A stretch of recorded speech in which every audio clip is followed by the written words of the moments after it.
Hey, welcome to Quarantine Comedy. This is Lenny Schmidt. Do me a favor. Hey, welcome to Lily Schmidt's Quarantine Comedy. That's right, I am in charge now. This show is where we talk with entertainment professionals about their lives, their careers, and how they've adapted before, during, and after COVID, or if they've adopted at all. This show we live stream Monday and Wednesday at 6 p.m. Pacific time, and every show is uploaded to an audio podcast to all platforms such as Apple Music, Spotify, and iHeartRadio. Lily Schmidt's Quarantine Comedy is brought to you by you. We have zero sponsors. We support solely by you, the viewers, and if you want to help support, like us, continue to support other artists. If you can look at the ticker, you can support with other ways financially. It'll show you up there. We have a great show for you today. Hey, I got my computer. No! I gotta go.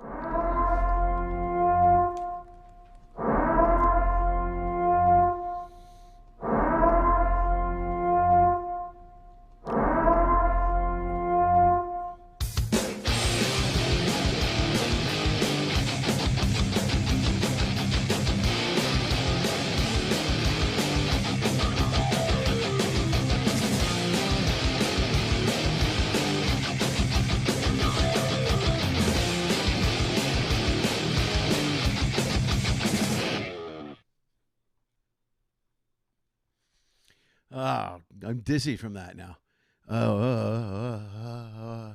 Hey, what's up? Welcome to Lenny Schmidt's Quarantine Comedy. Thanks for being here. Thanks for tuning in. Thanks for watching the show, man. What's going on? It's good to be here. First of all, do me a favor. If you can, take a second. Like the video. Give it a little thumbs up. I just did. Look at that. There we go. Hit a little thumbs up. You can watch the show. The show streams. I've literally explained it. Monday and Wednesday, 6 o'clock Pacific time. It's a free show unless you want to pay something. Bam, you can go to one of those options right there. The best one is lennyschmidt.com/if-you-can. All the payment options are on that page. You can go there. You can pay through Venmo, Cash App, PayPal, credit card, debit card, or I barter. I will barter with you. I'm lying. I'm not bartering. What's going on? Thanks for being here, man. Thanks for tuning in. Thanks for being here for the Wednesday afternoon show. Lots of good stuff happening this week. It's NFL Draft Week. If you're an NFL guy and you're excited, like I am, I'm very excited. I normally watch the draft every year. Every year I go to the same place, sit down and watch the draft at my buddy Rick's house. And we couldn't go last year because of COVID. But Rick's house was the place I was sitting at when Mitch Trubisky got drafted by the Chicago Bears. And that may or may not be relevant to some of you. Some of you it is. But I remember before the draft talking to Rick going, I like Deshaun Watson. That's the guy. That's who I want the Bears to draft. And I sat down on the patio, lit a cigar, poured a scotch, was watching the draft, and heard the Bears traded up to make traded up to make a pick. I was excited. I was pretty sure they were going to take Deshaun Watson, and they took Mitch Trubisky. And all I heard was my friend Rick laughing inside at the bar hysterically for 10 minutes because he knew I was miserable. And I was, because no one knew at the time who Mitch Trubisky is. Now everyone knows, not for great reasons. Anyway, that's my draft story. I can't talk much football today, Ben. I know Ben Magley's on asking me about the draft. I didn't get a chance to respond to you because I'm a little busy today. I don't know. It depends on who's available. So that's who the Bears. That's who the Bears should draft. There's a lot going to happen. Already, there was a trade today. Bridgewater got traded right from Carolina to get the 6th pick. So they're probably going to take a quarterback. So let's not talk football all day because. Also, right after the show, if you're a Patreon member, you know who you are. We're doing the voiceovers for the show this weekend. May 1st is Reconnecting Comedy 4, the 4th episode in the series. You know what it is. It's a live show, sketch show. It's improv. It's stand-up. It's interactive. It's a lot of different things, man, that you can be or you can watch on that show on Reconnecting Comedy. It's this Saturday, 6 o'clock Pacific. On the YouTube Lenny Schmidt Comedy channel on YouTube. All the links are already up out there, so you can find them pretty easily. So tune in, man. Tune into that show. And if you're involved in the show, some of you are. Some of you guys are involved. The voiceover stuff we're doing right after this show. So there you go.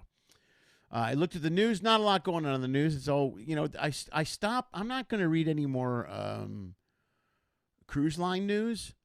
Yeah, I guess maybe I do, because I know some of you guys want to be updated on some of it. But most of you guys know most of it before I do. Sometimes. But yeah, whatever. The rules change every day. So I know some of the rules that have been coming forward as far as the cruise ships go. And they're still trying to figure things out. So whatever happens with the cruise ships won't be till July or August. I know some people in here have June dates to travel. Those are gone. I apologize, but please be aware. There won't be any cruising in June from the U.S. I definitely know that's happening. There's an outside chance it'll happen in July, but I doubt it. And then maybe starting in August, if not the U.S., it'll be Cozumel and it'll be Nassau, and they'll start going to those places. So there you go. President has a speech today, apparently. So that might be more important to the show. If you're not here, you're watching the president's speech, then you can't hear me. So I don't know where else to go with that, really. As far as the COVID thing goes, I don't even want to talk about COVID. I know this. They do the new mask rules, sort of. If you're fully vaccinated, as I am, you don't have to wear your mask outside in certain areas. Like if you're working out and running and stuff and all that, and hiking is a good one, which is good.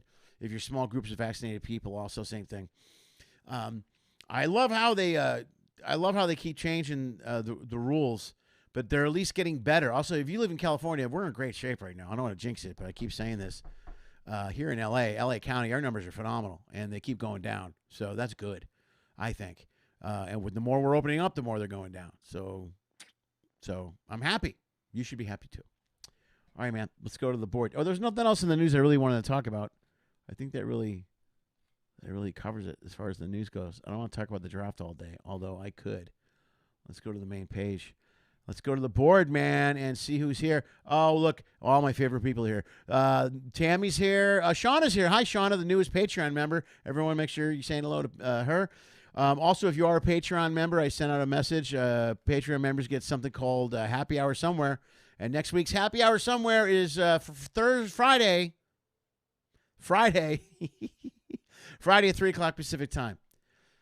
And some of you people will be with me in Vegas. There's 4 of the Patreon members that are going to Vegas. So we'll do, here's how it works. We do a big Zoom, and we have drinks. So last time I drank more than I should have. So we get drunk, whatever. All right, we'll go to the board real quick. Brenda, your question, how do you prove you're vaccinated? Well, we do have a card that prints out that you're vaccinated, so I can show when I got both my shots. My question about the card, of course, is anybody can make that up. You know what I mean? Anybody can fake that card. So I don't know how legit that card's going to be. They're talking about doing an app thing. They're talking about doing all kinds of stuff, like a virtual passport. I don't know if any of that's going to happen. But all I know is this. I have been vaccinated fully, and it's been more than 2 weeks since my last shot. So there you go. So good luck to the rest of you. What else is going on the board? Guess you guys are all here, man. You're good. Brenda's here, of course. Hi, Brenda. I just answered your question, so I know you're here. Oh, wait. I will be there so I can see everything I missed. Okay. Oh, yeah, good. And then and Shauna's here. I mentioned Shauna. And Lori Solanka's here. Hi, Laura. Hi, Lori. Good to see you. What's up? I went to high school, Lori. She's going to come see me in July. All right, man. That's it. I think that's all the news. That's all the hellos. That's all checking in. I did the shout-outs to the new Patreon members. So let's get to it, man. Let's do it. Let's make it happen. Folks, your next guest is a good friend of mine. He's a comedian, and he was my chiropractor for a short period of time. That's right. You heard me. All at once. He is a comic and a chiropractor. Let's take a look at Dean at work right here, actually. This is not him being a chiropractor, but this is him being a comedian. Let's see if this tape plays well enough, because I don't know if I loaded it correctly. I'm sorry. I don't know if the kids from Westview did this right, but we're going to find out right now. If the kids from Westview did it right. Folks, here's my good friend, Dean Larit.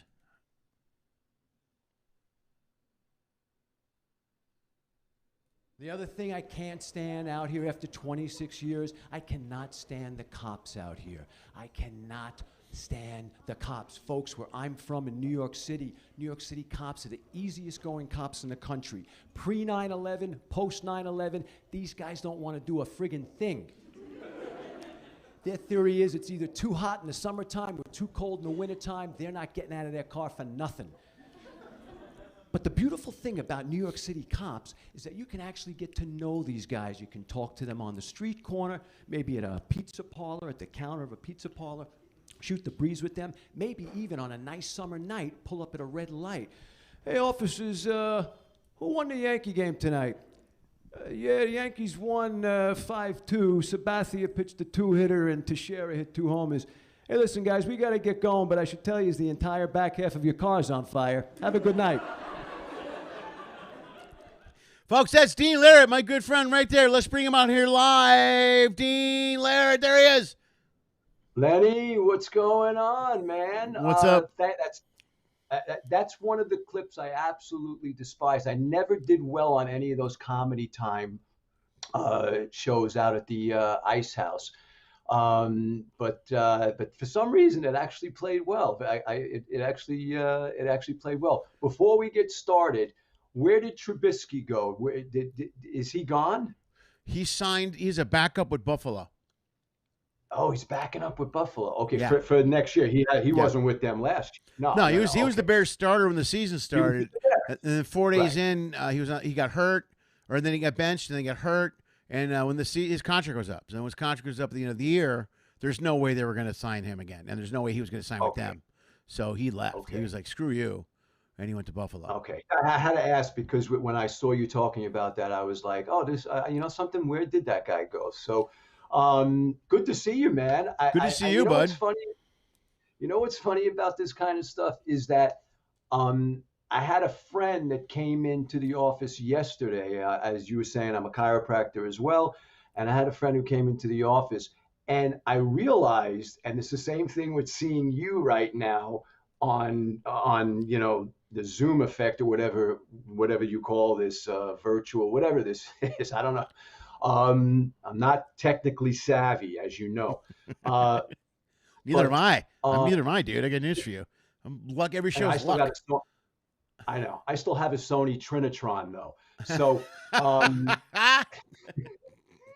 so what I was going to say is when I saw this guy, I realized that I hadn't seen the guy in like a year and a half, and 3 months. So it's very strange how you run into people now that you haven't seen because most of us were, hiding under the covers for the last 14 months. Yeah. It was It's totally weird because you don't realize at one point it seemed like it was a long time. Now it seems kind of like yesterday, where you see someone and you're like, wow, when did I see you last? You're like, oh, January of 2020. Oh my God, it's been 14 months since I've seen you. No, this guy, you put on 40 pounds, but it's definitely weird.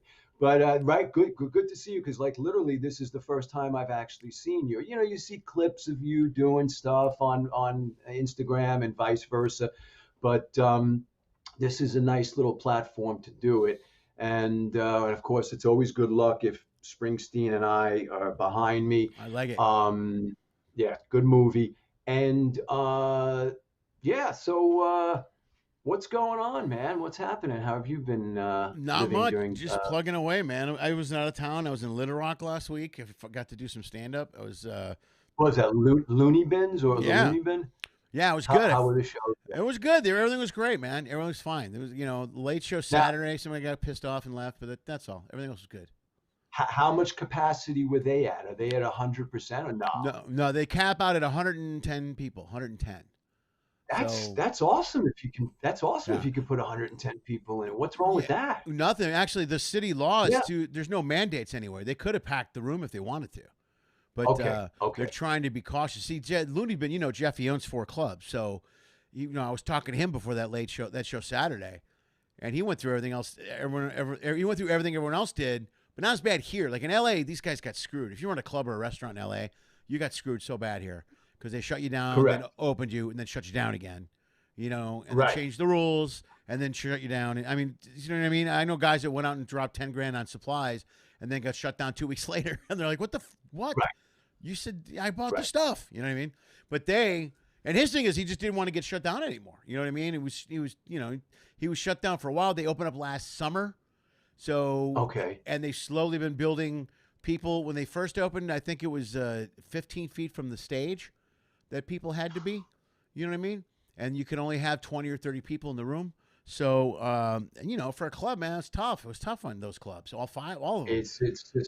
It's just been so. And he said the biggest thing he said too is we're coming out of their busy season. You know what I mean? We're coming out of this right now is coming out of the club's busy season. So we're getting into May. The next 4 to 6 months is the slow season for most clubs. 90% of the clubs in the country struggle over the summer and until fall. Correct. That's correct. I do think though that this summer will be the difference because people are going to be, especially out in LA. Right. Especially out in LA. I do think you're going to see because I went to a club the other night. They opened up a new club. I think I spoke about it with you on the phone. It's called Comedy Chateau. On Lancashire, right? On Lancashire. And they had lines around the block on Sunday night. Wow. So the Sunday that just passed. And it's patio. It's out in the patio, but there was about 130 people. Yeah, it was great. And I think this will be a summer where, I mean, I would hope that the Greek or the Bowl would open. I think that's asking a little too much. The Bowl's supposed to open. They have a schedule. They released a schedule. They really? Yeah, there's a whole. God. I think in June is what the date they're going, because everybody's pushing this June 15th date here, but the Bowl, the Bowl has something set starting in late June, I believe, and their capacity may not be 100%, but it could be 50 maybe. You know what I mean? It's an outdoor arena. 9,000. Yeah, these outdoor arenas maybe could open up and start doing some shows, just anything, man. You know, just. Yeah. But I think you're right. I think whatever is open, even like last week in Little Rock, even though it was only 100 people, everybody was thrilled to be out. You know what I mean? People just want to go do shit. They want to get out, man. Yeah. They need human contact. And but you're right about what you said. I was listening to you in between trying on shirts, and I'm glad you put so much effort into getting dressed up for this show. Well, the best part about these kind of podcasts is I'm not wearing any pants. No, I never do, dude. I look terrible from the waist down. I was working out. I came right in. I changed my shirt. I called you. I ate some seaweed. Right. I had a protein shake, and I turned on the software. That's why everybody wants to go into voiceover out here, because you want to just sit in your underwear and make money. They were the best auditions. Even before COVID, those are the best auditions I ever did in my life. Because you showed up to your agent's place in my sweats and a tank top. Like, what are we doing? He'd have me like 4 scripts. You're like, read these. Yeah. Okay. All right. Good to see you. What's all right. I wrote you about 2 weeks ago asking you if you are the T-Mobile guy. Yeah, I'm not doing any voiceover work right now. I got nothing. And you wrote me back, I wish I was. I wish I was. Hell yeah. Right. That's a nice contract. Because I have to tell you, folks out there that are listening right now, if you catch the T-Mobile commercials, listen to the voice at the end. It's Lenny Schmidt, and he doesn't want anybody to know how much money he's making. Okay, because this is every time I see it, I go, that's Lenny Schmidt. But you were right about what you were saying before. I caught you before it started about that they just keep moving the goalpost. They just keep moving the goalpost about the rule. Yeah, and it's that's something that I definitely have noticed. It just I just think they're sitting around in a boardroom or whatever and just going, so what do you think about this? 20-30%. Nobody really has a clue as to how to really do this thing. They've been guessing everything from the and part of me doesn't blame. I don't blame them completely, because no one saw any of this coming. Although, as time has gone by, we've learned that they were warned about something like this coming, and they should prepare for it better. And they were like, we're good. You know what I mean? And whether you're a Trump supporter or you're not a Trump supporter. Yeah. His whole administration completely just debacled this whole situation going in. They dropped the ball. They dropped the ball. Absolutely. It's been an interesting year. My business has never been bigger. Yeah, I was going to ask you about that, dude. People, when did you have it? Now let me ask, because we're talking about you're a chiropractor and a comedian, which is one of the smartest things I ever thought. And I should have done that, dude. It was a really smart move. It was to get a degree before and then do comedy, because I did comedy before.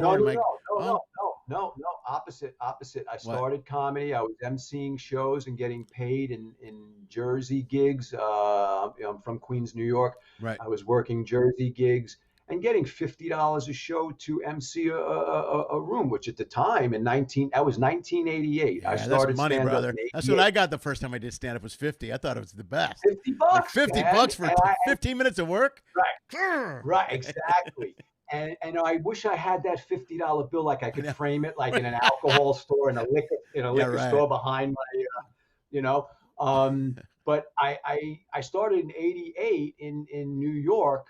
My roommate was a headliner at the time, a guy by the name of Kent Casper, and he would tell the booker, hey, I got a guy, he can definitely do a solid 10, 12 minutes. I've seen him, and one thing led to another. I was able to get these a headliner bringing an opening act, but not featuring. And then I lost you there. Am I supposed to be seeing you? No, you're good. This is my production. I'm using my production software right now. I put my producer's hat on to be cool. So now this is what we call a one shot, Dean. This is a one shot of you solo. Make sure I'm not talking to my next door neighbor. No, you're fine. See, I can bring that back. Look, we're back. But nobody gives a shit about me. If we do this, this is all about you. Now it's your moment. Well, you can see the pillows and everything. But you can see the shadow of your bottle of water on the wall. Oh, really? You can see the water? You can see the shadow. It's great. Okay. No, I'm kidding. No, it adds flavor to the show. Don't do it. I gotta come. If I talk, I got to be on screen. It's actually a lubricated condom. But anyway. Good for you. Yeah. But what I was going to say is, so I started in '88, went back to school in '93, and then I remember I only did 2 sets of stand-up in both in Jersey when I was out here studying chiropractic in Los Angeles. But I've been practicing 23 years, and but getting back to quarantine, the last 2 weeks in March, nothing, zero. Everybody was home. Right. And then April first couple of weeks in April was bad. But then by about April 20th, 4/20, it exploded, and I've been busy nonstop ever since. It just does not stop. And I devote it, or I attribute it. Is that what it is? I attribute. Yeah, I attribute it. Yeah, that's correct. Yeah.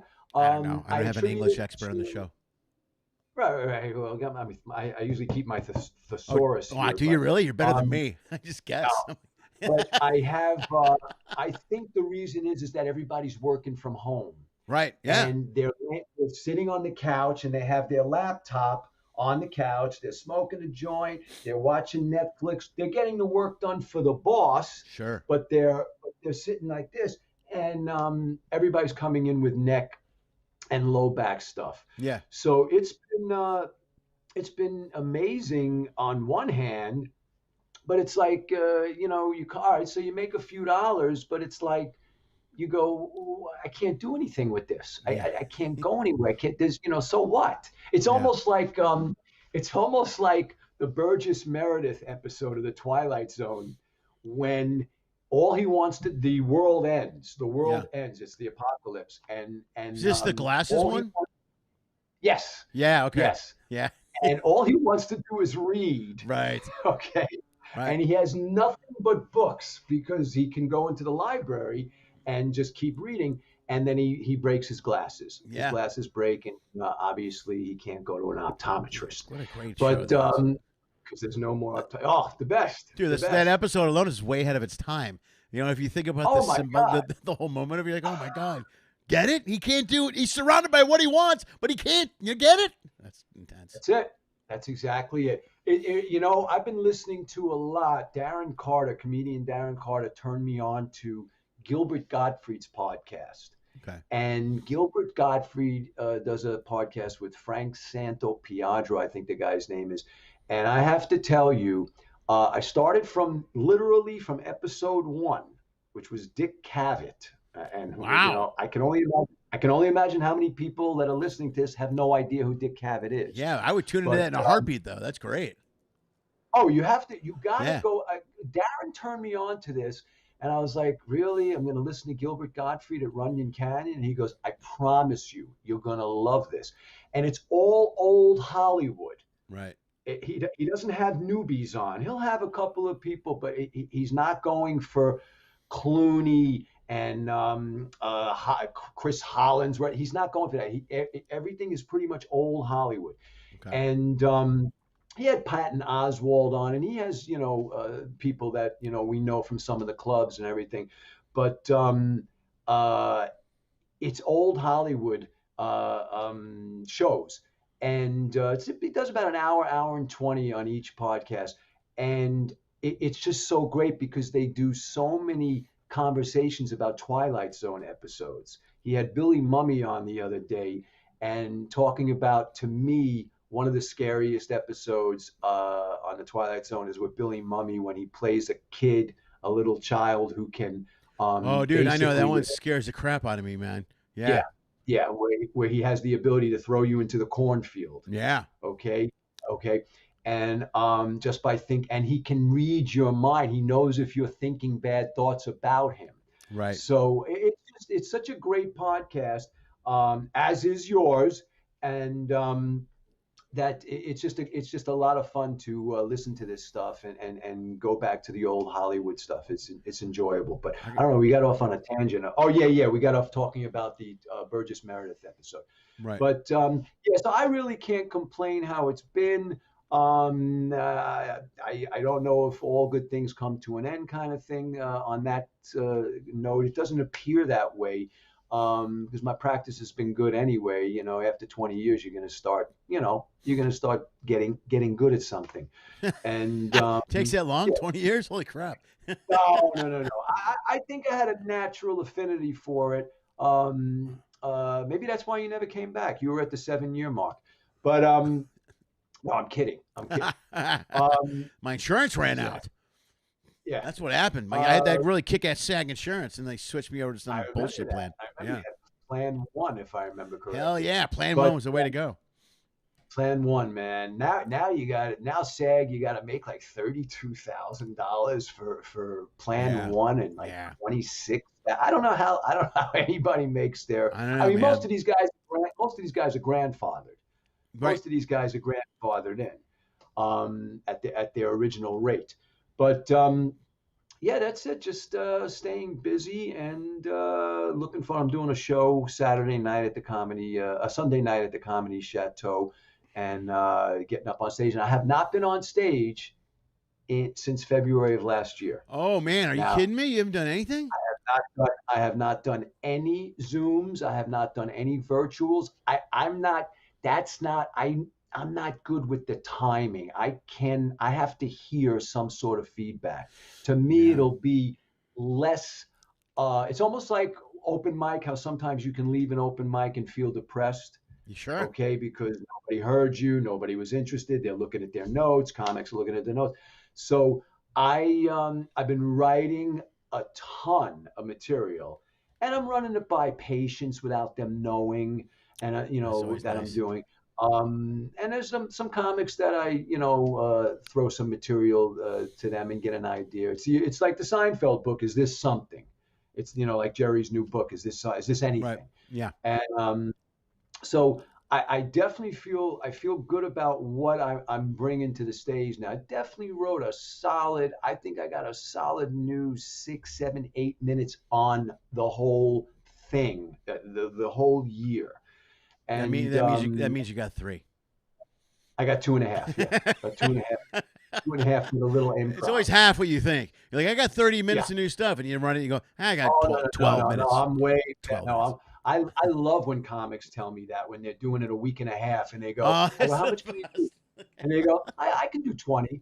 And I go, okay, so take out 17 of those minutes. Yeah. And so you're good for 3. Yeah. And that kind of thing. But there was someone that hit me up I was at an open mic once in LA, and they knew this guy knew I did ships, and they come up and they go, hey, I wanted to get into ships, and I thought they had been around a while because I saw them do stand up, and they were funny for 5 minutes. They were very funny. Okay. So I said, I go, how much time do you have?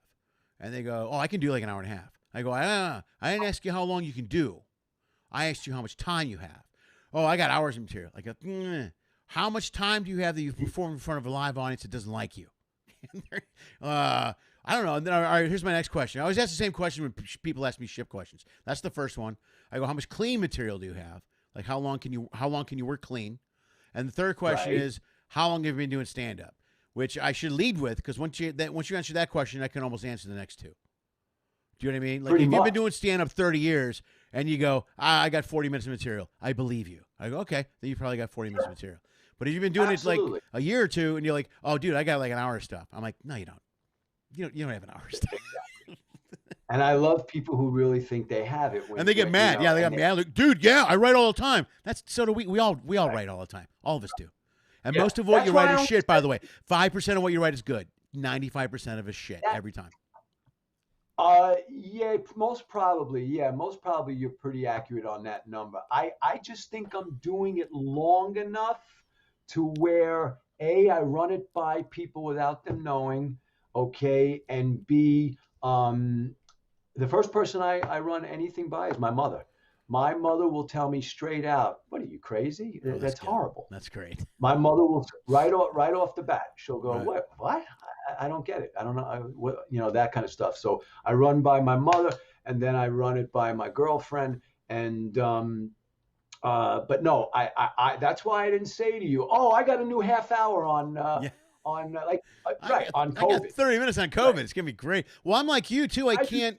Most of my writing that I've done, I've been doing Zoom shows for the last year. Like, I do live Zoom stuff for my Patreon members. I do other shows. But the main reason I did it was to try to find a way to keep writing something and to somehow stay in touch with my act a little bit.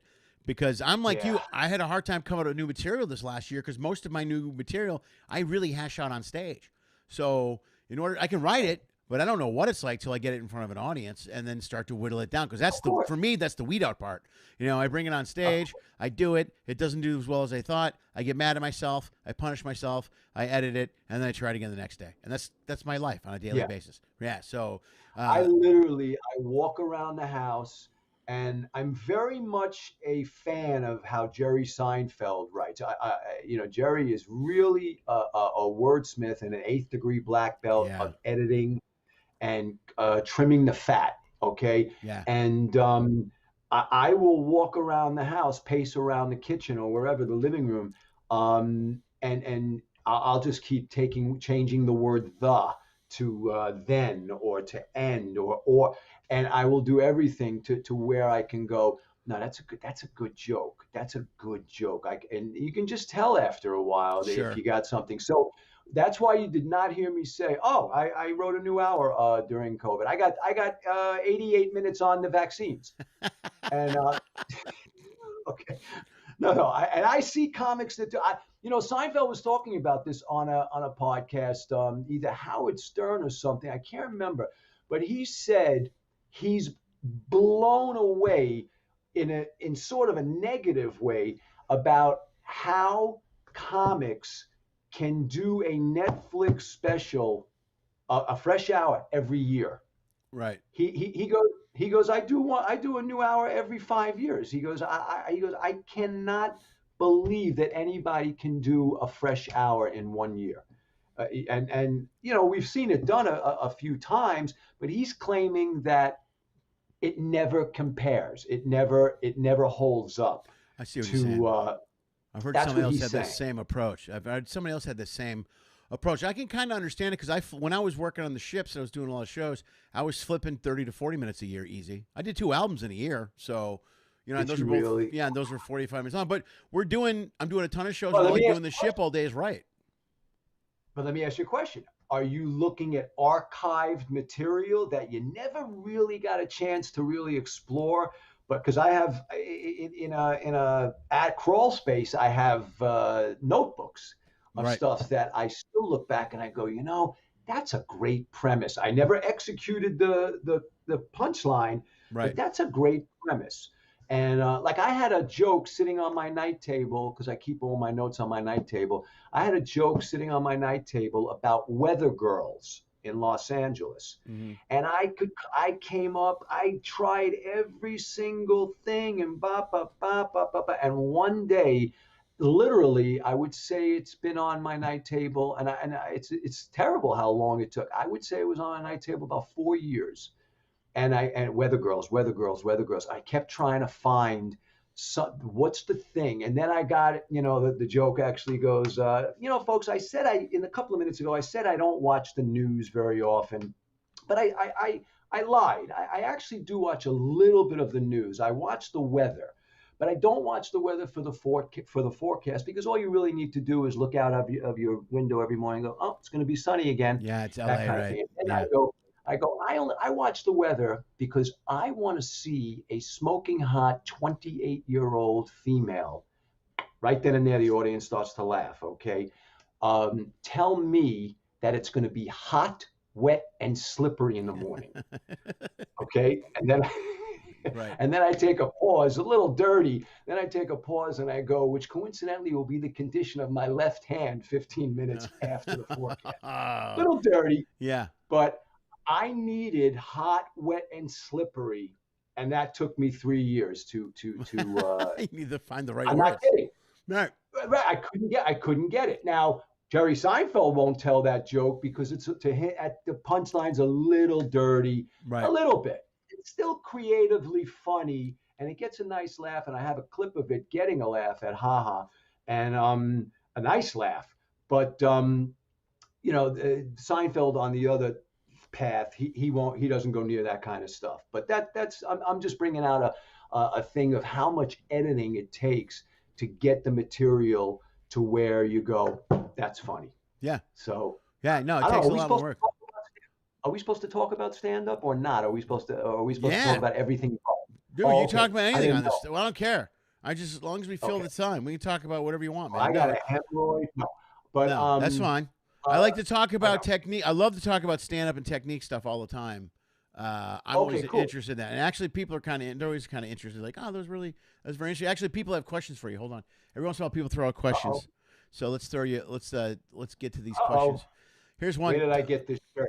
The Nordstrom's Nordstrom. Yeah. Okay. That answers that question. Okay. Keith said, where in Jersey did you do stand-up? Because he is from Jersey. Okay. That's Keith Runny, one of my Patreon members. Okay, cool. Hey, Keith. Callaloo Comedy Club, Morristown, New Jersey. Really cool room, man. It was booked by Gary Grant for years. Is Keith a stand-up? He's just started. He's about a year in. Yeah, a year in. He started during COVID. Get in touch with Gary Grant in Long Island, and he's still booked. Last I spoke with Gary, he still books the room, and it was a great room. Every comic has come through that room. Right. He can also look into Bananas in Hasbrook Heights, but obviously I don't need to tell him all the Jersey clubs. He can call Mike Marino for that. Well, he does. Yeah, Marino will help you out. I love that guy. Exactly. He'll walk you through. Let me tell you something. And Jamie Kennedy says hi, by the way. Oh, good, man. You mentioned that the other day. I haven't seen him in forever. I haven't seen anybody in forever. I'll be honest with you. Good, man. Right on. I'm gonna just miss him in Vegas. Actually, I think. Are you really? Okay. Is he there this week, maybe? And I'm there next week. I want to say I miss him by a week or a few days or something. I was just checking the schedules. Okay. Yeah, I just went to a house party of his, and we were talking. Lori Solanka said she heard that AT&T commercial on your right. Sounds like my voice. Oh, it's unbelievable. She agrees. It's unreal. And then two more questions. Brenda has a good question for you. Brenda wants to know, since you're a chiropractor and a comedian, can you tell her where their funny bone is located? And my follow-up question is, have you ever heard that question before? No, but I've had people who go somewhere in that direction, and of course it's right here, and it's innervated by the ulnar nerve. So I should tell you, that's what you're actually bothering when you get hit that way, is you're pissing off the ulnar nerve for a split second. See, this is why I could never be a doctor, because I would just describe it as my elbow is stingy. That's all I would say. I don't know how all the other stuff goes. All right, here's Tammy's got a question too. I think this is a good question. One more question. Tammy wants to know, do you use patient situations in your act? You know what? Originally, I didn't want the audience to ever know. Oh, right, I I have never allowed a host to introduce me as hey, not only that, but he's also a chiropractor, blah blah blah. He's my chiropractor. I've had people that I've worked for that that have come in and they're hosting the show and they put me on the bill or something like that. I always say no, comedian, because I subconsciously I do not want somebody coming to be sitting in the audience and going, oh, it's just a hobby. This is just. Oh, sure. Yeah, right. A mental thing. Yeah, right. Yeah, well, this is not a hobby to me. Go ahead. No, Ken Young used to do the opposite of that, right? When Ken went up, he was Dr. Ken. He was Dr. Ken. Ken's act was about being a doctor. Yeah, right. Yeah, I have since changed it a little bit. I got a couple of little things about chiropractic, but that's the thing. I don't have enough material that I could say, something, that will be my hook. Right. Okay. I don't have enough of that material yet. I've tried. I've been working on a pilot. I've been working on a pilot now for about 3-4 years. It's right underneath the Weather Girls joke. I've been working on a pilot that is called Cracking You Up. Okay. And all right. I've got X, Y, and Z done. I can't get A, B through X. I can't get that, and that's the problem I'm having. So I never.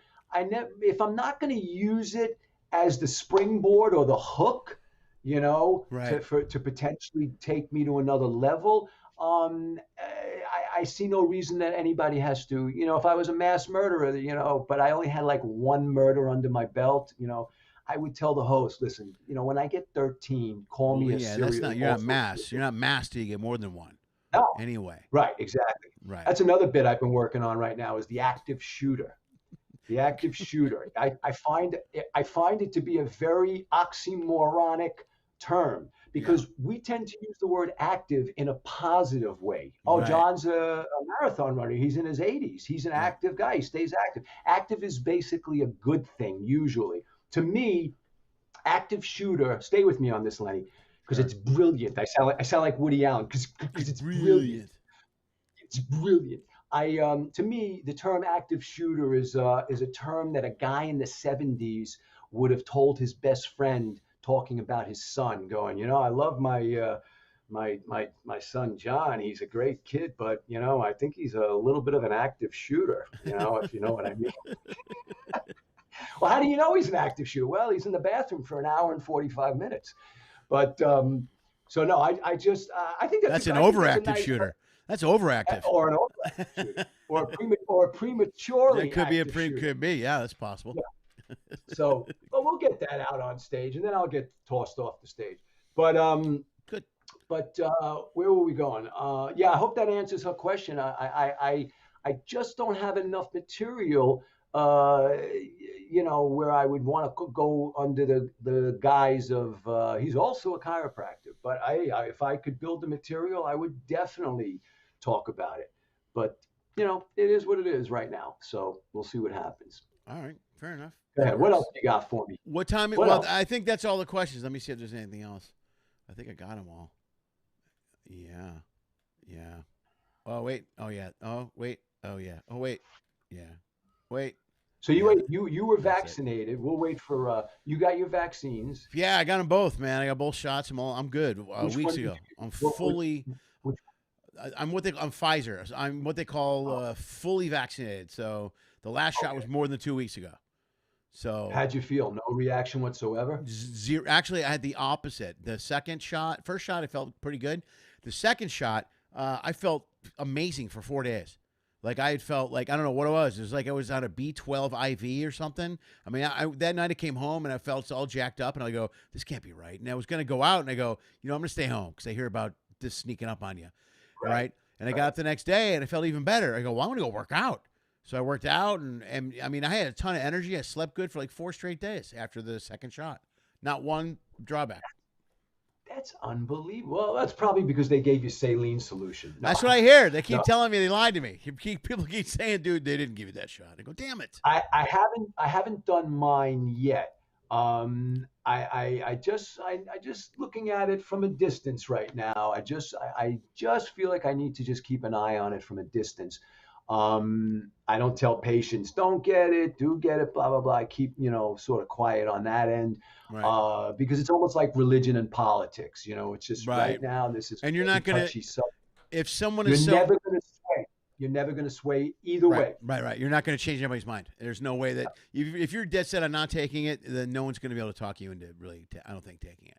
That's correct. Right. So I'm just laying low for a while. I definitely think I had COVID, probably April of last year, or yeah, either March or April. It was definitely, but I definitely had it. I had all the symptoms, everything that Chris Cuomo was talking about at that time when he got it in May. I went, oh, I had that. Oh, I had that too. Oh, I got, oh, the fever up and down. Oh, I had that. And I Right. can't tell you how many people I've met. By the way, it's another joke I'm trying to work on now is how, um, as you're talking to people, it all starts off with, yeah, I'm healthy, I'm this, I'm that, yeah, things are good, everybody. As you slowly start to confess certain things, everybody will tell you at one point they've had COVID. Okay. In other words, it's very taboo. Okay. It was almost like being a leper, in the beginning, it was almost like being a leper. Well, it's a habit. Yes, when you had it, people were like, it was stay away from me kind of thing. And that's pretty much how people were treated. Right. And people are still treated that way. I saw a girl the other day in Air One who some guy was like 4.5 feet away from her behind the line. And she was like, can you please back up? And I'm looking and I'm going, oh, geez, man. She's wearing a mask, like Sure. 2 or 3 masks, like she's walking through plutonium. Right. And so this poor guy didn't realize in his head, and he just was like inching up slowly but surely. And eventually she turned and said that. And it's just, there's definitely a stigma attached in the beginning when you told people I have it or getting it or got it. I feel I'm coming down with it. People Sure. would like stay away from me, man, which is what people do when someone Well, has the flu in the office. Also, it's understandably so because still most of this last year, still to now, no one really knows what the hell to expect with this disease Don't know moving forward, or don't you know know what I anything mean. about it. So when you hear people Right. have it, you're like, whoa, maybe I should stay far away from it because I don't know what. Right. Yeah. Exactly. Right. So, but it is funny how slowly, as you start talking to people would go, "Oh yeah, I think I had it in January of yeah."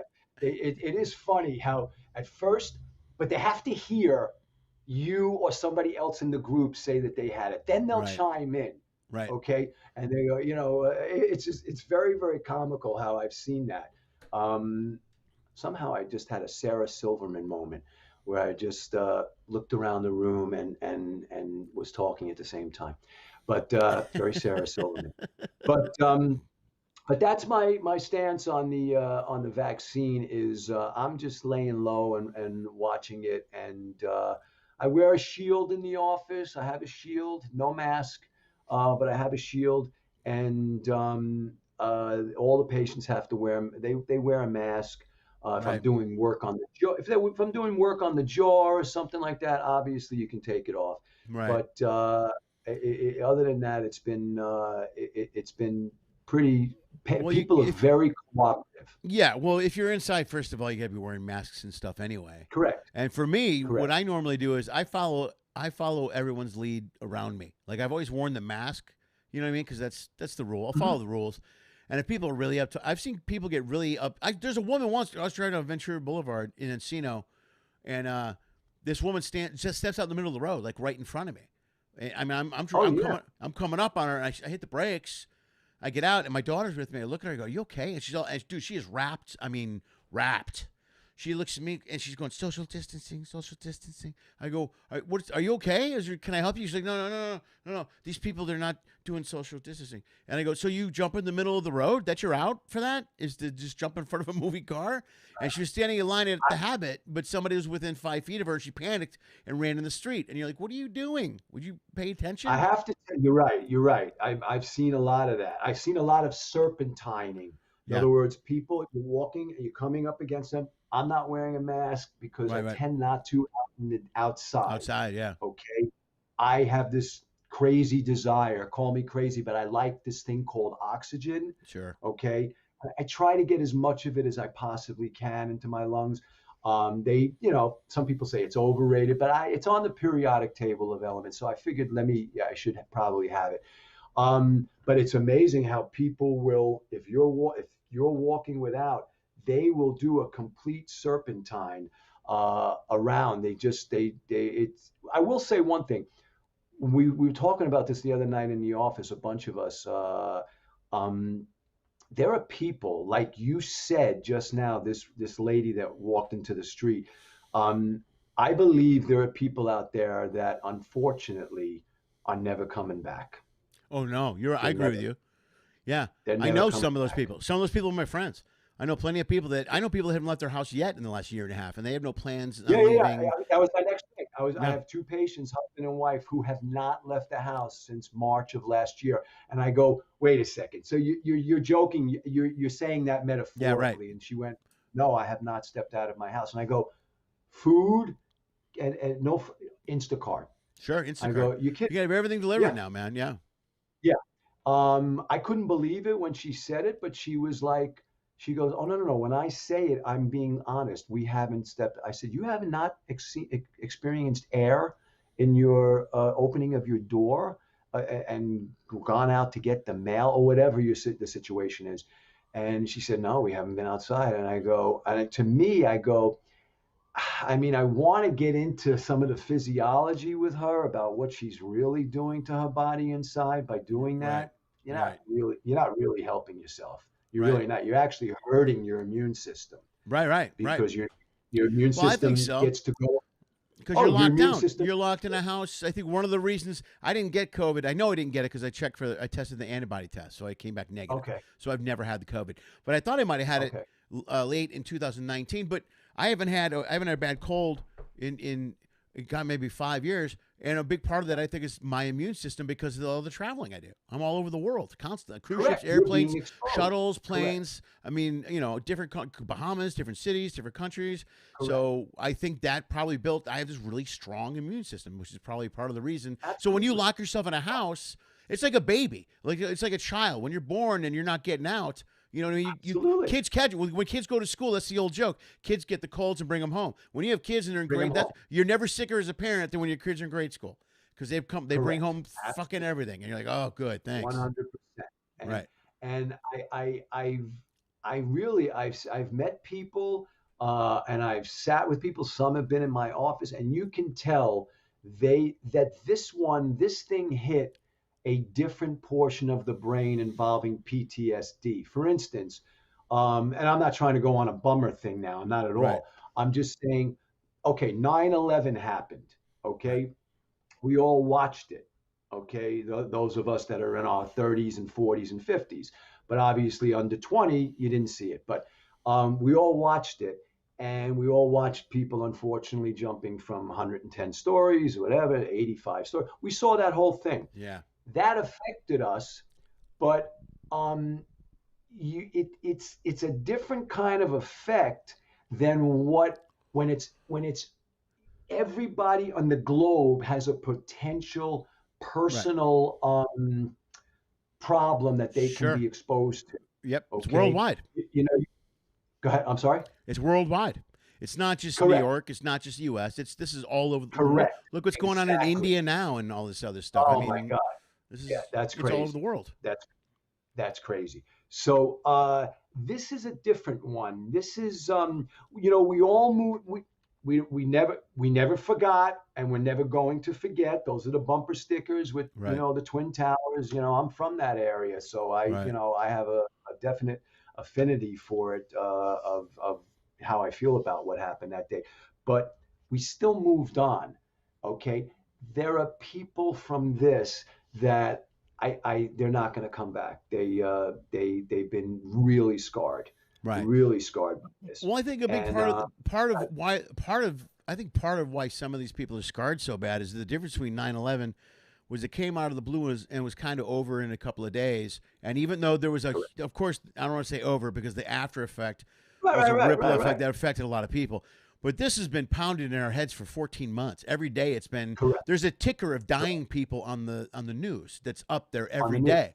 You know what I mean? So every day we're being pounded with be afraid, be afraid, be afraid. And, you know, it's almost the Big Brother thing where every day you should be afraid. Things are getting better, but not that better. Be afraid. So I think that's not helping these people that are freaked out a little bit, because after 14 months of being scared into their homes, a lot of them are they're just listening to, oh, but it could come back, right? Oh, but it could. What about the next one? But you're right. I think there's some people we're not getting them back. I know there's a lot of comics that have retired. Like especially ship comics, yeah. Well, a lot of ship comics are in their 50s and 60s. Some of those guys, and a lot of them were close to retirement anyway. And most of the guys I know, like I think Jeff Jenna might be one. I don't know if he's coming back. Dan Chopin for sure is one in St. Louis, where they were so close to the back end. I mean, they were just traveling on ships at the back end of their career, and that's it. And then so this happened, and they go, you know what? Fuck, I'm going to retire. I'll just retire. Why go through the hassle and risking traveling if I don't have to? I've already had the fun on the ships. I'm going to stay home now. And they don't have to hustle. And not only that, comics are also being, I guess from what I've heard in the grapevine, they're being offered like 4 to 6 month contracts. And most comics are going to be like, there's no way I can stay on at sea for 4 to 6 months. Yeah, some of the lines are going to make those offers just like a magician or a hypnotist. I got a buddy, Jason Alexander, not from Seinfeld, but he goes by, his name is Jason Alexander. He's a magician, and he lived on a royal ship forever. That was his deal, was to live on a ship. And I know a lot of those offers are coming out, but that's one thing I could never do that. And I don't know most comics that'll do it, because they're in one of two boats. They're either they have other things going on like podcasts and TV, and they're trying to get their career going, and they're even a guest spot here and a film here and a thing there. You know, it's enough to keep you in the business and keep you working. Keep you afloat, right. Yeah, to keep you doing stuff. Or number two, they're at the back end of their career, and they're not going to go anywhere for 4 months and follow rules. They're like, no, screw you. I'll just stay home. So those two style of comics won't go anywhere, you know, but there'll be a small handful of comics that will take that gig for 4 months. They need the money. The money, and maybe they want the stage time because maybe they haven't been doing it for 35 years. Possible. So, you know, that'll happen as well. And what'd you think of the Oscars on a totally different tangent? I know. I'll be honest with you. I haven't watched Oscars for years, because I can't. I'm not a big fan of. I've never been a fan of giving away awards for art. I think it's stupid. I don't think I don't think you can say who the best actor is. When I was younger, I did when I started this career. But the longer I've been doing it, I think it's stupid to rate one actor or film better than the other, because it's people. Correct. Also, it's all political and it's fixed and it's a system. It's all about advertising and bullshit. I mean, I had no interest.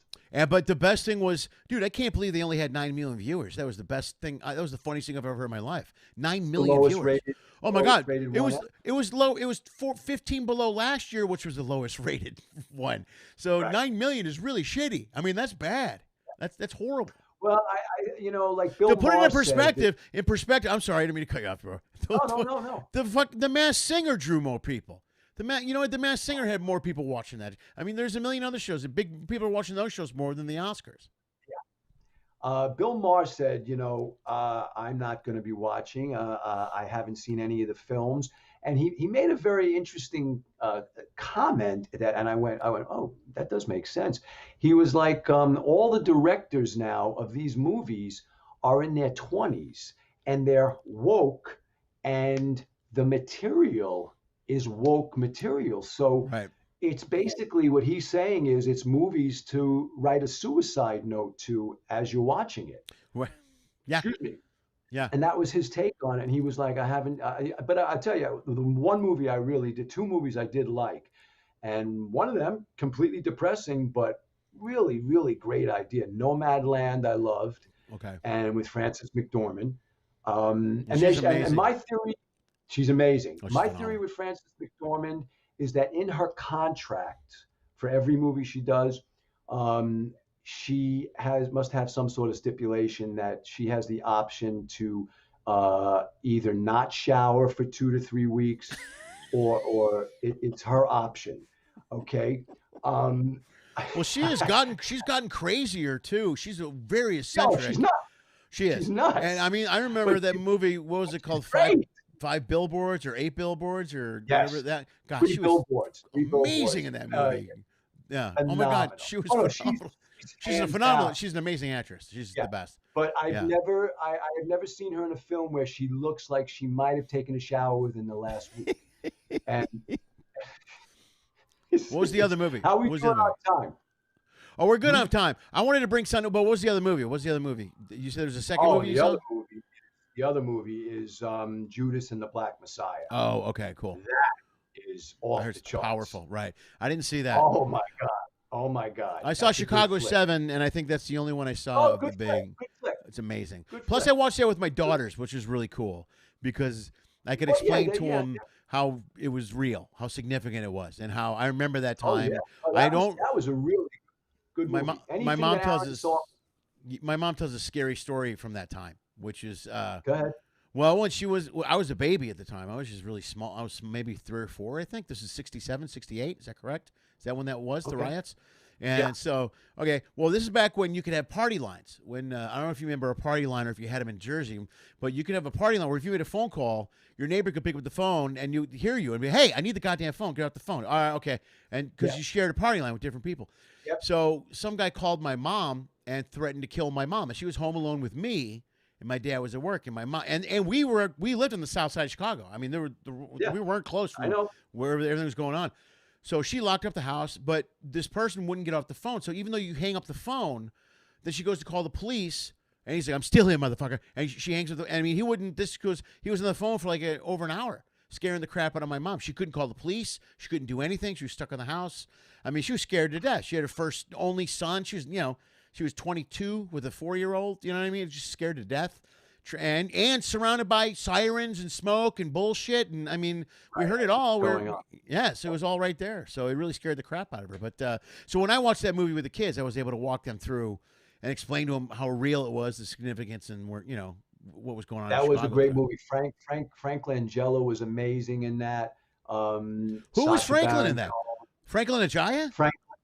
No, Frank Langella. Oh, right. Okay. Okay. Yeah, he's the judge. Right. Oh, he was phenomenal. He was amazing. Right. The crazy guy. Right. He was really good. Yeah. And it was just a great cast, and Sacha Baron Cohen and the lawyer who's the guy who won the Academy Award for a Tom Hanks movie. I can't remember, The Exchange or something. Nobody knows this guy's name, but he's obviously a big actor.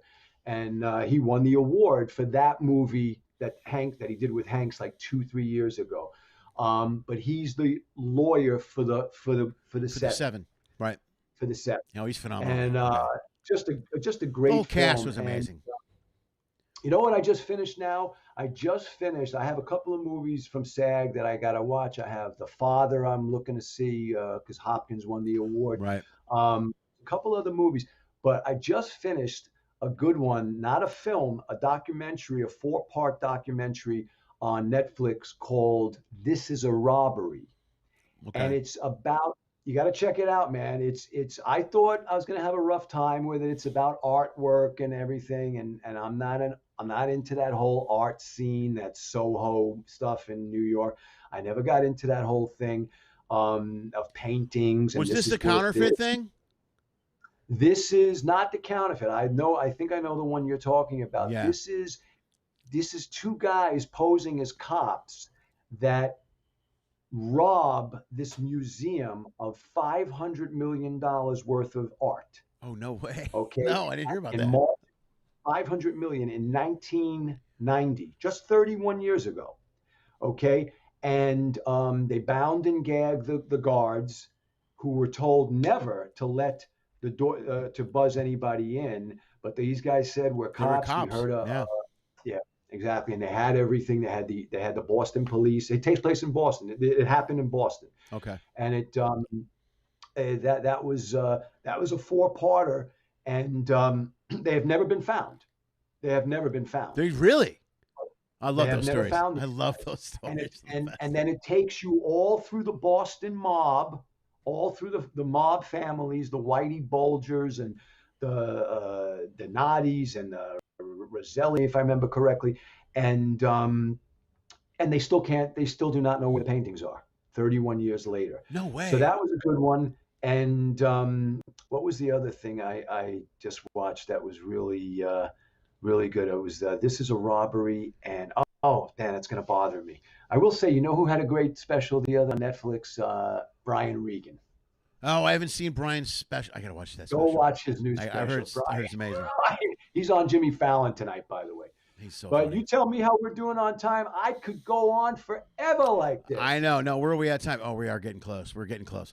All right, but one thing I did want to mention though, we were talking about the Academy Awards earlier, but I have another theory why nobody watched this year, or another reason is, and I think it's two reasons. One is I don't think that the average public is really into watching celebrities get awards after this last year of After what's people going on, struggling. right. Yeah, I don't think I mean people Dying. lost jobs and houses and all Right. kinds of stuff, Right. and they watch these celebrities are like walking up there, hey, it's good to be here, and they're winning, they're giving themselves awards. I think it's a big deal. It's funny you bring that up. Here's something that bothered me the other day. Okay, so the Cinerama Dome closed. Yes. Okay. That sucks. Okay. And most of ArcLight is Lights. closed. Yeah, the one here in the Okay. valley closed too. Now, a patient of mine the other day said, Dean, ArcLight's supposed to be reopening. And I said, no, they closed. And he swears up and down. Okay, I don't want to get into it with him. Right, Now, right. here's the problem I have. Why not Spielberg, Clooney, Cruise, Julia Roberts, Hanks, this one, that one, this Right, one, I that know, one. I All know. guys that are worth 500 million or above Right. become a consortium. Yeah. And, this is the town of film. I know. This I'm is with what you. people come here for, to make it in film. And now you're telling us that we don't have the Cinerama Dome that's been there 65 years or something. I think it was It's 65. just a classic play. Well, It's just- classic. That's where we saw the last Tarantino film. It's his favorite theater in L.A. My brother saw my brother saw Once Upon a Time in Hollywood at that dome with Tarantino, because he does. With Tarantino. Yeah, because every once in a while before his movie opens, 4 days before, he'll do an exclusive screening thing for just fans. And he's like, I just want to do, he goes, I don't want to do the opening. I don't want to do any red carpet bullshit. I just want to watch the movie with people that like my work. And that's what I he met does. him. I met him one time. He was actually pretty cool. I met him one time, and he was with Harvey Weinstein at the time, and who was not cool. Really was not weird. cool. That's weird. Harvey Weinstein wasn't cool. I thought he was. Yeah, Never he heard. was not a- Never he heard was anything not a- bad about Harvey. No, he's supposed to be a nice, quiet Sure. guy. Oh, he's adorable. And, He's a big right, teddy bear. Big. Exactly. And the funny thing was, we were from the same neighborhood. Harvey is from 8-9 blocks away from my house. Oh, no way. Okay. Yeah, he's a Queens boy. Okay. And I did all that stuff, and I wasn't trying to work him or Quentin because keep me in mind. Can I send you a demo? I wasn't doing any of that stuff. Can I send you a demo? I don't do that crap at this stage of the game. This is about 10 years ago I ran into him, and you'd figure a guy hears that another guy's from Queens. Hey, I went to this school. Hey, you went to that school, I heard. Yeah. Nothing. Flat. Okay? Every person I've ever met that has like some sort of 6 degrees of separation to my neighborhood or to a friend of mine or my father who knew a lot of people are always cordial. Okay? I'm telling them, I'm saying, hey, Harvey, how you doing? Well, from Queens boy, blah, blah, blah. Nothing. Zip, blank. It was really interesting. But Tarantino, good guy. He was almost compensating for feeling embarrassed that this guy was not being nice to me. Yeah. It was that kind of thing. But that was a great flick, actually. I liked Once Upon a Time in Hollywood. I love it. Well, I'm a huge fan of all his work. So I took both my daughters, and my oldest is studying film. So I go. Cool. We were going to go see the movie at his theater, which is over on Beverly. But then our second, because then I had to go late at night. It was because I was traveling still. You know what I mean? So I had one tight shot to do it. So we went and saw like a midnight show at the center. I think right when it opened. So I took my kids with it. And we saw it in that theater. I love all his work. I thought Pitt was genius. I thought Pitt was so amazing. And I so love good. talk about woke directors now. You made that comment earlier about so many woke directors and how so much material has Making kind of depressing films. It's got a woke feeling to it or a woke drive to it. Well, I recently sat down and watched Reservoir Dogs with a friend that never saw it before. And I was like, you've never seen Reservoir Dogs? Like, what is wrong with you? Sit down. So we sat down and watched the movie. And 4 minutes into the movie, I'm going, this movie can never be made today. There's no way that this Oh, no, movie, no, absolutely not. like Absolutely nothing. not. Yeah. I No, mean, the absolutely N word not. is flying in the first 4 minutes, and it's just, you know what I mean? And Absolutely all not. the Michael Madsen scene, and the violence maybe not so much, but all it's the jargon and the dialogue that they would go, we can't have any of this stuff. Michael Madsen, a Chicago boy, Yeah. um, and I used to drive him all the time. When I was going to chiropractic school, I used to drive a limo on Fridays and Saturday nights, and I used to pick Michael up all the time, and in a town car, Right, right. and he would give me a kiss on both cheeks and $100 bill tip. Oh, see, yeah, he's a great guy. Yeah. I Oh, never, Michael, he told me his whole story. He I, told I became friendly with the family. In other dude, words, I never, his ex. I did this. I never have met him, but I did a podcast and met Virginia, and she was an Okay. amazing person, That's his sister. and Yeah, she yeah, was yeah. awesome, and we just sat around and talked, and that whole family's amazing. He told Yeah. me his whole story one Yeah. night, Yeah. and he said, "I'll tell you the God's honest truth. I was lucky." He goes, "I was completely lucky." He goes, Yeah. "I was a car mechanic. He was Yeah. a car mechanic." Yeah. Okay. And he told me everything, but always $100 tip. And I always found it odd that the kiss on both cheeks. That Yeah. I thought I was going to get shot in the back of the head afterwards. Yeah. But no, he that's a good guy. I'm glad you brought that his name up. But you're right, because Tarantino now would probably have trouble making those kind of films. I don't think Tarantino's going to tone his shit down for anybody. Well, he said originally, And- if he stands by what he says, he's making one more movie. He had a Okay. limit of movies he's going to do. He's making one Okay. more. Now, COVID might have changed some of that. One of the things he was talking about doing, he still is kind of in the mix, and I don't know what's going to happen, is him directing the next Star Trek movie. So he was interested in doing that, but using his type of vibe, and they were going to let him do it. So that's possible. He may or may not do the one last movie because of what happened with COVID, but he had always said, or he had said, he was going to do one more and then disappear, and then he would either write or he would direct TV because he thinks he can get away with doing, like, look what they do with shit. Look at Ozark and some of the stuff that they do there.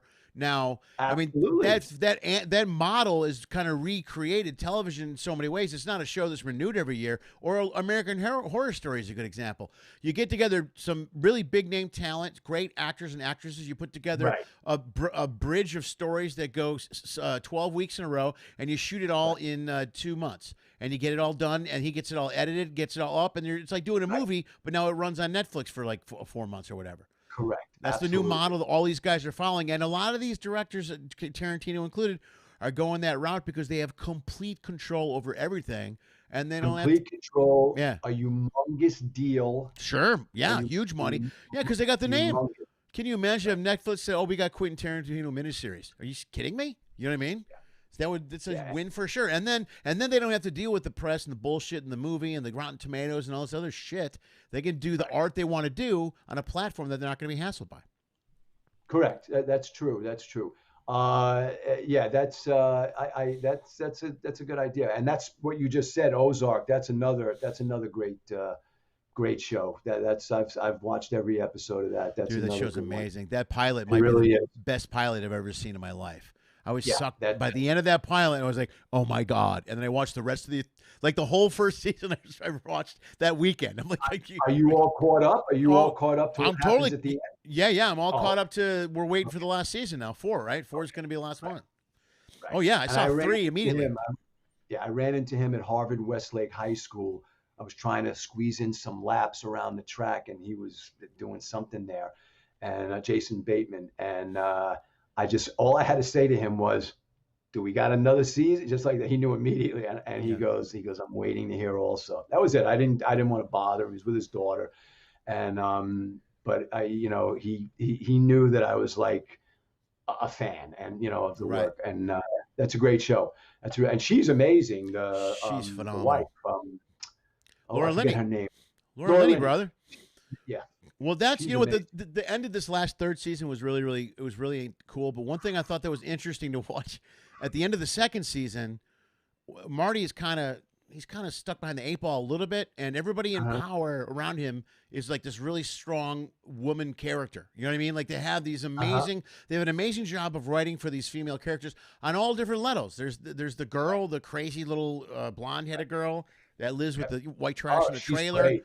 Oh yeah, and then there's the girl that got whacked at the end of the 3rd season. You know, who I didn't see that coming at all. I love when they catch me. I love when they catch me off guard.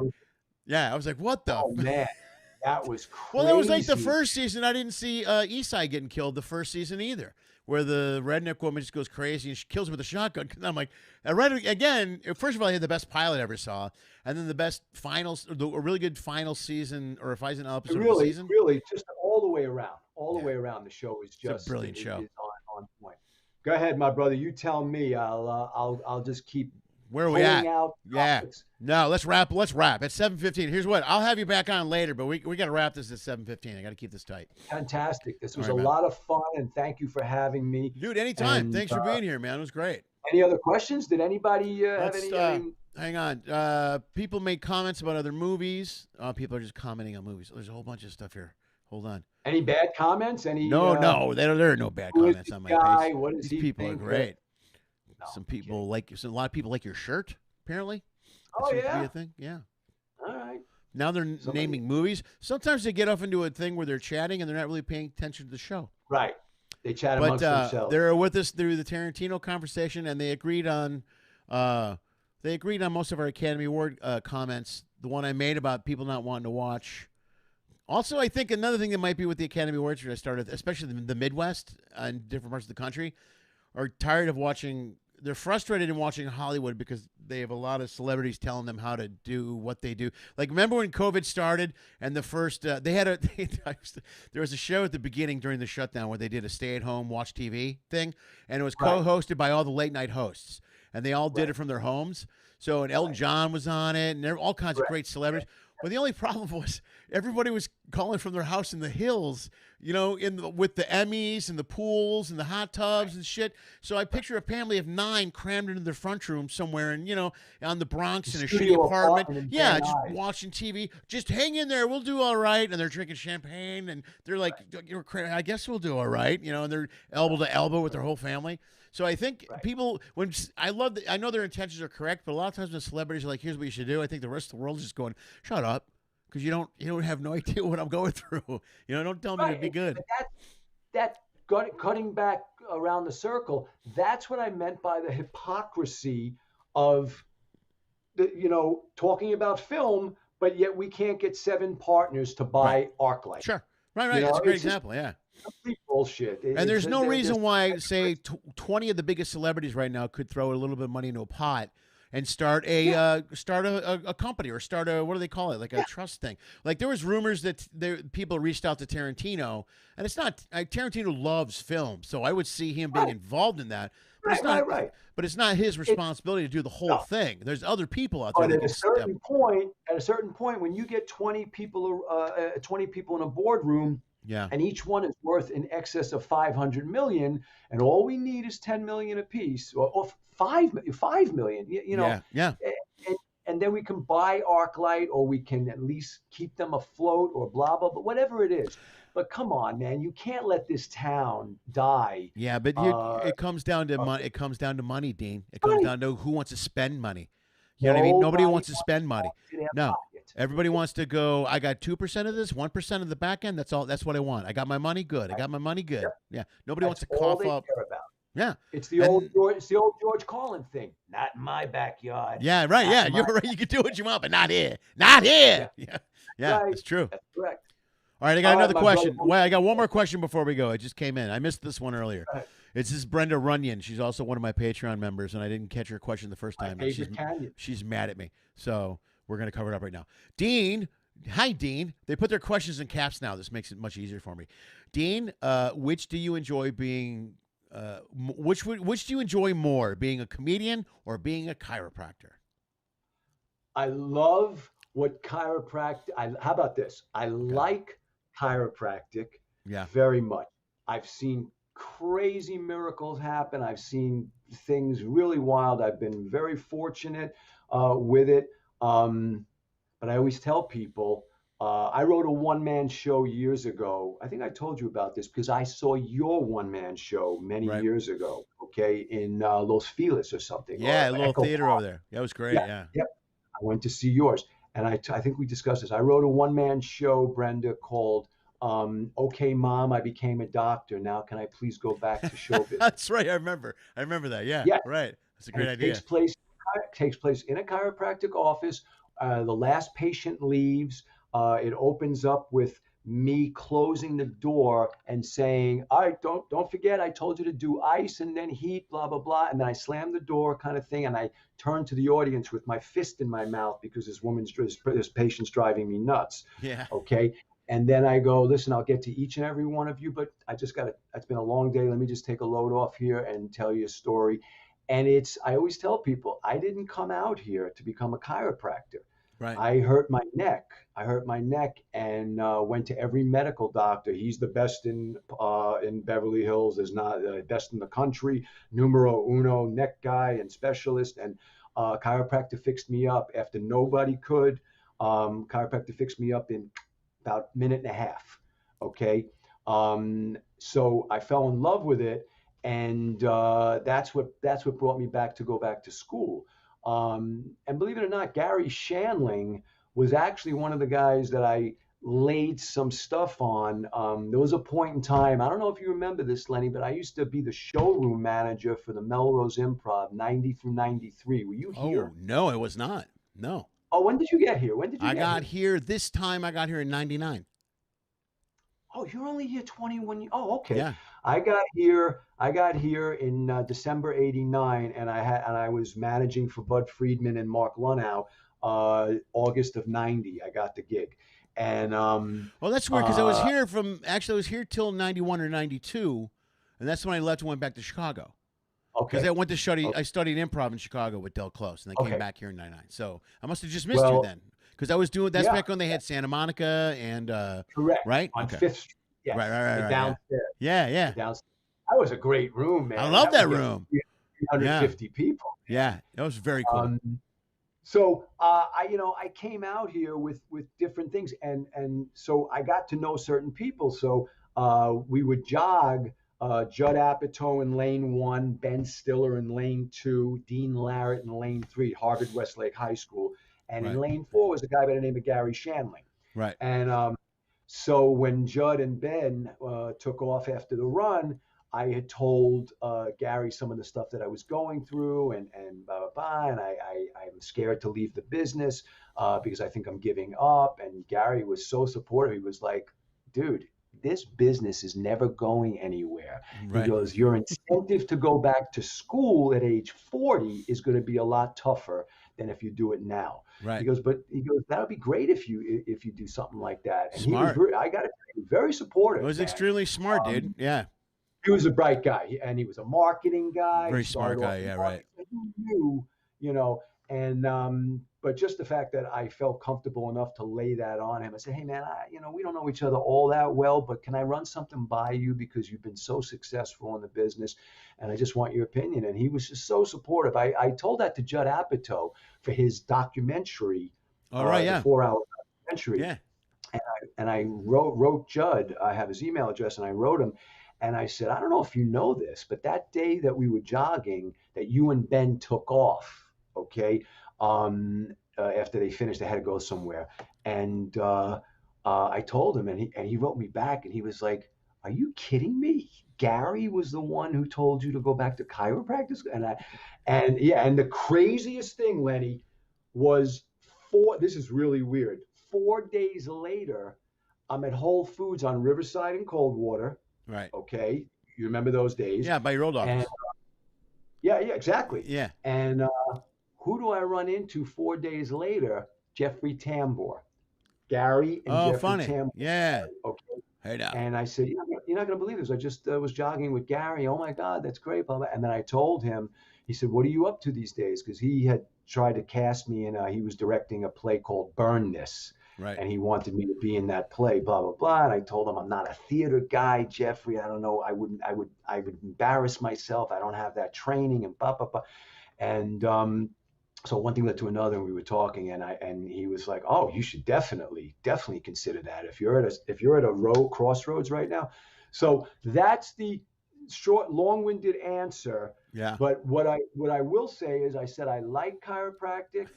I love being on stage, though. There you go. Okay. I love in front of an audience. And that's it. That's how it goes. But All right.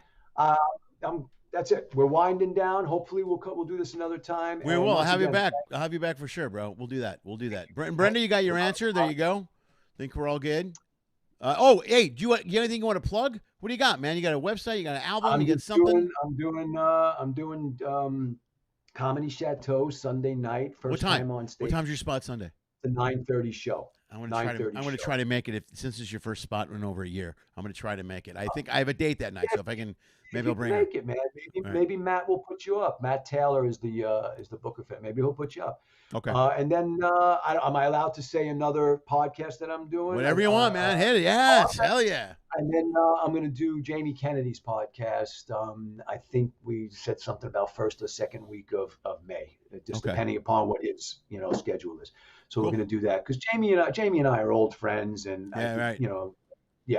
So I'm gonna do that, and that's it. Other than that, just cracking backs. Anybody needs me, I'm at 5257 Vineland Avenue in North Hollywood, and you can find me pretty easily. All right. I'm gonna put that in the bio. 5257. I know. I appreciate that. Yeah, of course. Put it in the bio so they can look you up, man.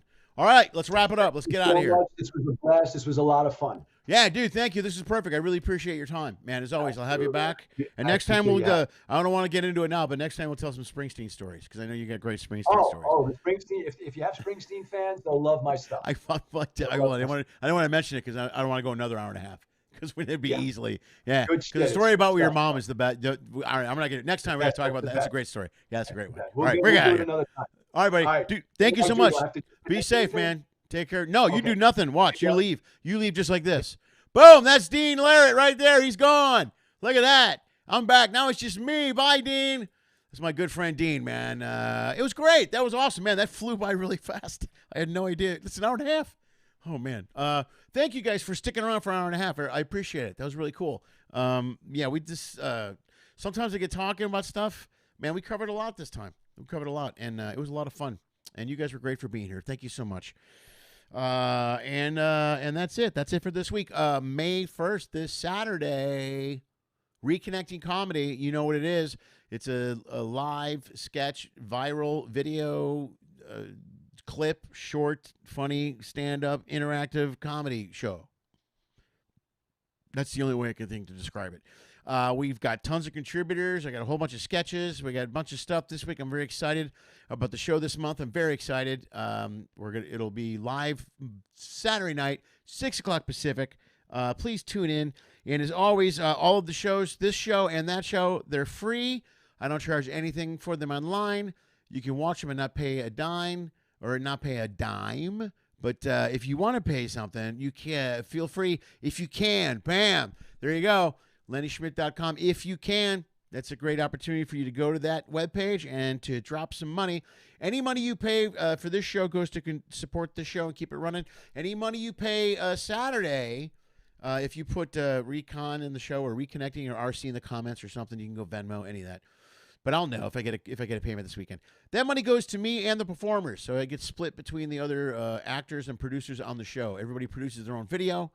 I know some of the guys put a lot of work into what they do. Steve Briggs especially. We're doing a short film this week.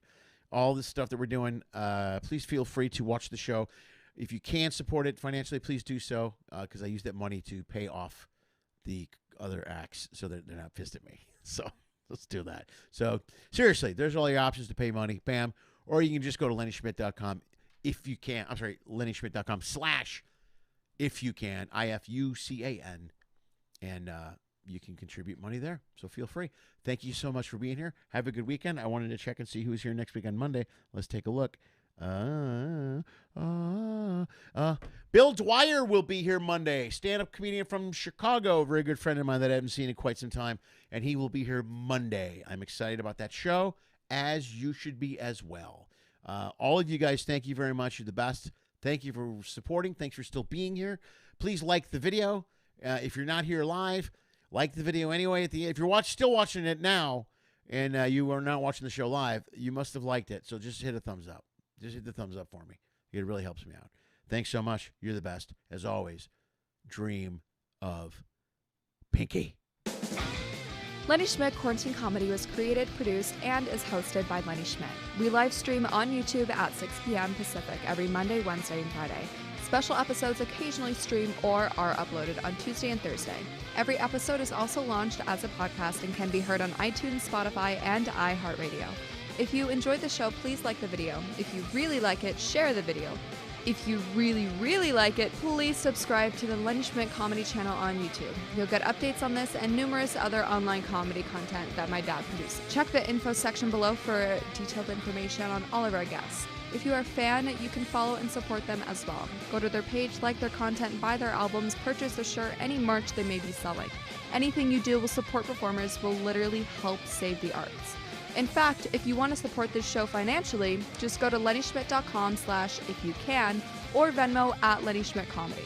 If you donate as little as $1 or as much as $10,000, it will help pay for the stuff my dad keeps breaking. If you can't pay for the comedy content, that's okay. COVID sucks for all of us. Enjoy the free show. If you want to find a way to support what we do, just subscribe to Lenny Schmidt Comedy channel on YouTube. That really helps a lot. Thank you for listening to my dad's show, and as always, dream of Pinky.